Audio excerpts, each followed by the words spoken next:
Hi everyone, so I'm back here. So actually I've been pretty late today. So I was back home late today because I had some kind of delay. I went with one of my students actually to the not shopping mall, to the supermarket just to get stuff, and then I was having my dinner.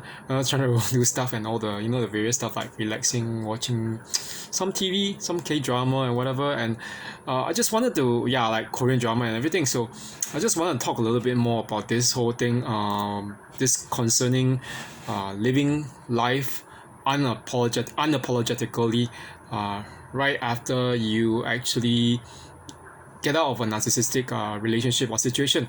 So when I say living life unapologetically, why do I say that? Because you know that after we have had some kind of contact with people like that, okay, I'm not like, as I said, I really don't vouch to diagnose them, because it's not something I recommend, because we are not trained clinical psychologists, and even if we are, we need to actually really sit down and just find out for once all these different things, get people to talk about themselves, and the fact is to be honest, no decent, not decent, but no true blue narcissists are willing to actually admit that they are narcissistic, because it actually unmasks them. So instead of just trying to engage in the act of like determining who is the narcissist, who's not the narcissist, I think that's better for us to just come to the fact that come round to this realization: if the person is a toxic person, regardless of whether they have narcissistic personality disorder or not, it's inconsequential. Basically, they're just toxic. And I mean, of course, in the worst case scenario, maybe they do have narcissistic personality disorder, and even if they don't have it, maybe they have some other problems, such as psychopathy, whatever, psychopathy, antisocial personality disorder, whatever, whatever kind of disorder they have. If they're really, really dangerous, we just have to just realize that and know it for ourselves. But the one thing about all these narcissistic personalities and everything, there's something that I kind of realized a long time ago. And I realized that myself when years ago I was in that narcissistic situation and everything. And then the flying monkeys, and even the narcissists, the main, the head honcho, the main narcissist, the way they are trying their best to actually shame you. That's the one thing, the whole sense of toxic shame, and making you feel sorry for things which were not even wrong things. It's like you were so kind, we were also kind to them. We tried to be our best to them, but they tried to they didn't try to, they made us walk on eggshells by blowing up and throwing a hissy fit of rage all the time. And the thing is this, our attempt to actually be kind to them led to us trying to apologize for things which were not even our fault, and which were not even wrong to begin with. Like, why should we apologize for being kind and being nice and understanding towards them? And yet they do that all the time. So this just makes you realize, with regards to all these people, I mean, it's not that they don't just not have only, they not only do not have conscience or empathy, but they simply just do not know what is right from wrong. Okay, even they just they don't have a moral compass. Okay, because even if they do know what is right and wrong, they still go ahead and do what is wrong anyway. So that's why I say, the best way to live your life and our lives, as people who survive all this, is to be unapologetic about it. Why should we freaking say sorry for something that we didn't do? Okay, and that is the whole point. And I wanted to just read something that I think I was quite late on this, but this was something that I actually wrote quite some time back.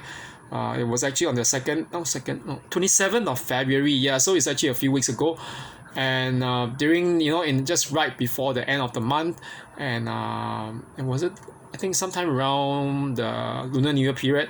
So I wanted to just basically talk a little bit, and asking myself, what will I not actually tolerate anymore after narcissistic abuse, my emotions and everything. And then it was also in the process of actually coming to terms with the therapy that I had, and what I want to do to move on from that. Okay, because I know that the therapist was talking to me, and my psychologist was saying, She said I made quite a lot of like leaps and bounds after actually seeking out help. And but she said that she felt that basically my whole problem, as I told her, was that I felt that I wasn't very happy with my career, my the way my job situation, my career was actually going, because I mean, of course, I'm actually way more stable compared to years ago, but I knew that I wasn't in a kind of state anymore. It's a point when in life when you realize, something that you used to do and you felt very comfortable for a long time doesn't seem to be what you really want to stick out, or EKE, to ache out for like a whole rest of your life. And you decide, I want to try to take a big jump, a big leap of faith. And then she said that she's going to help me in that, emotionally, and also to sort out the emotions attached to that, other than the bit about the narcissistic abuse and everything, and the PTSD. So that is to actually, that's linked to PTSD too. So, but anyway, today I just want to read something like this for 3 pages from a journal entry that was actually written sometime back, because I wanted to actually read this because it's linked to the whole thing about living unapologetically, and it has to do with the whole emotion of fear. Okay, I used to apply for this whole thing about the history of emotions. Yeah, it was part of like a postdoctoral project back when I was still living in Australia, but I never ended up being successful in the application. It was kind of sad at that point in time. I had no choice because I didn't want to leave that whole situation of academia just like that, and then to get into a menial job which didn't pay anything. And yeah, there are a lot of different reasons and everything, but I wasn't in a very good living situation too. But that thing taught me a little bit about fear. What do we fear? And then of course, that was in 2014. And then getting into a narcissistic situationship or relationship, or whatever you call that, situation back in 2015, 2016, until that, after that, the whole thing about flying monkeys and the way they harass you nonstop, the monitoring spirits. Yeah, I mean, in a very loose sense, I don't mean in the real, like, spiritual demonic sense, since I don't really believe in that kind of thing. Yeah, it's just like really not very much taught even in my own faith tradition, but it just taught me a lot about fear, the way fear is being used by very toxic people, especially narcissistic personalities. Okay, so I'll read this, and then yeah, I mean, this is a very long one, so do put up with me for that. Okay, so to read this is about fear. Fear is one of the most primitive and basic human emotions. So fear of the unknown, fear of the possible consequences of our actions, fear of our secrets being found out, fear of possible things that could happen regardless of our actions. Okay, these are just a few examples. Okay, so in quotation marks. Okay, I'm afraid that okay, I fear that okay, my worst fears are coming true here, etc. Okay, among some of the common expressions pointing to that emotion, okay, of fear. So in the Bible, when Adam and Eve were expelled from Eden, would they have experienced any fear of the world of hostilities beyond Eden, that they had to tend for food, okay, and shelter? Okay, so when Cain murdered his brother Abel in cold blood and tried hiding it from God, did he experience fear at the prospect of being found out? Okay, so when Saint Peter was called by our Lord Jesus Christ to walk out on the waves to him, and he saw the turbulent waves and started sinking, did he let fear affect and diminish his initial faith? Okay. Similarly, when he denied our Lord thrice, 3 times, before the crowing of the rooster, did he fear being persecuted for his faith? Okay. So these are all negative and positive examples of fear. So when I left narcissistic abusers behind me and cut them all off, I had the fear of not being able to start over a new leaf, to close the book on that chapter in my life in the past. I feared that they will pop up randomly and unpredictably in various moments of my life and create conscious, intentional sabotage. The flying monkeys had done that indirectly, sending me pictures and news of the abusers, despite my constant warnings to them to cease and desist. Okay, Yeah, they would not stop. So why would the more malignant abusers stop them if their pathetic minions did not stop? Okay. This fear potentially held me back from trying my hand at various things. But as much, okay, next paragraph. So, but as much as fear is a warranted emotional response, we give it a lot of power, even unnecessarily.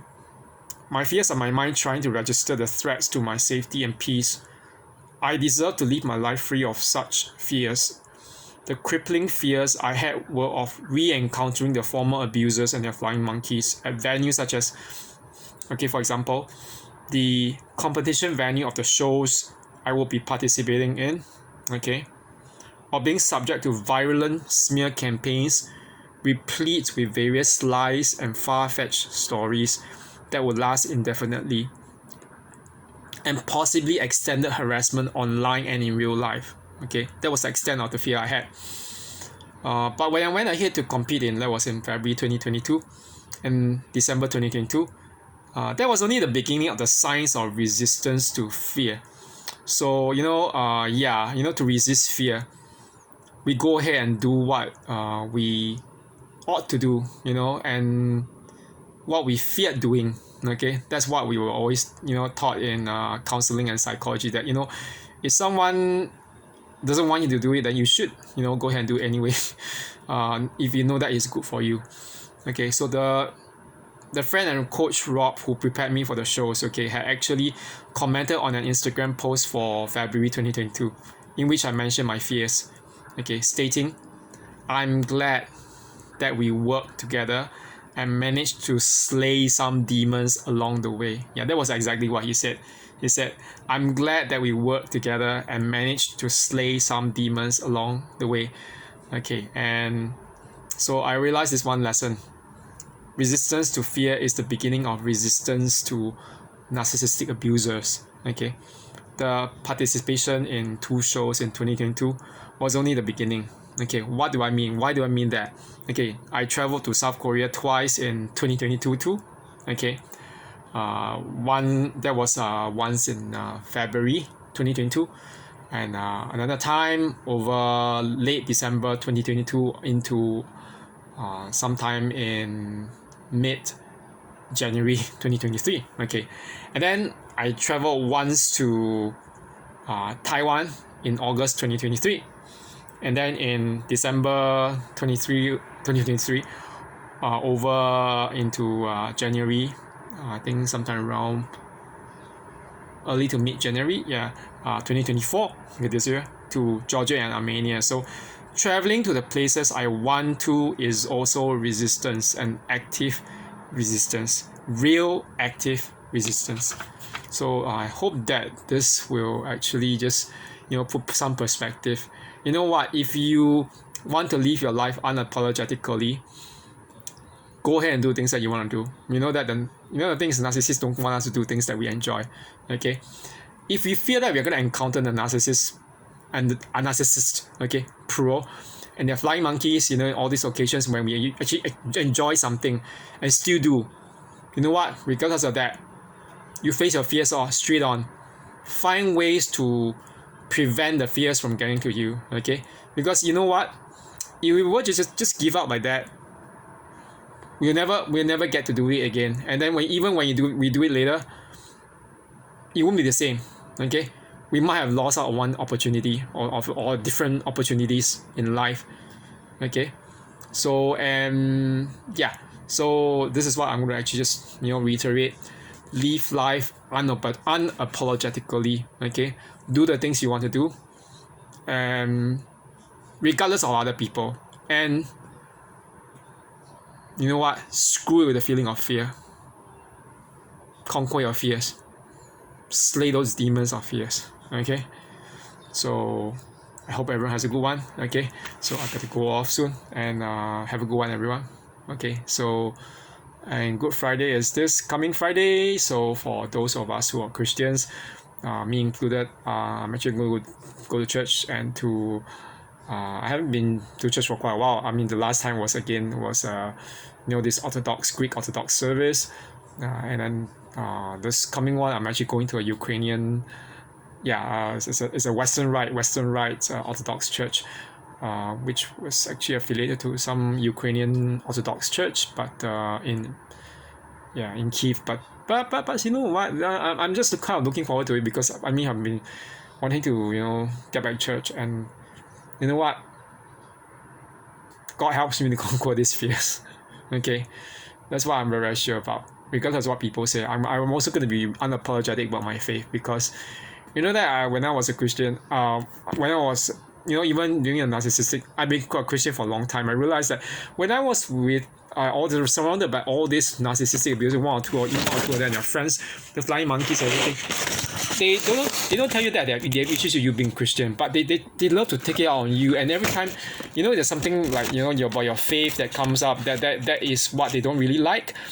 They will take it out on you, yes, and they will start, gaslighting you, scapegoating you, victim shaming you, and it's because you are a Christian that therefore, and you have all these values, therefore it's your fault that you got abused. No, it's not the way it is, okay, and I know that God doesn't actually stand for this abuse, okay. So anyway, that's another part of it. Live unapologetically for your beliefs, okay. Anyway, that's it for now, and have a good one, everyone. Okay, bye bye.